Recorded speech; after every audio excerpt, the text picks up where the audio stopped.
kulivuta tena, yalikuwa makusudi ili wawepo pale. Yesu anajidhihirisha kukufanikisha kwa njia tofauti na zile ufikiriazo. Jina lake litukuze, tofauti na kanuni za kibinadamu.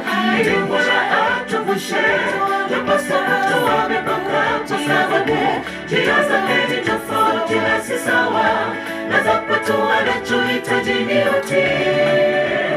Yesu anajidhihirisha kukufanikisha kwa njia tofauti na zile ufikiriazo. Jina lake litukuzwe, tofauti na kanuni za kibinadamu.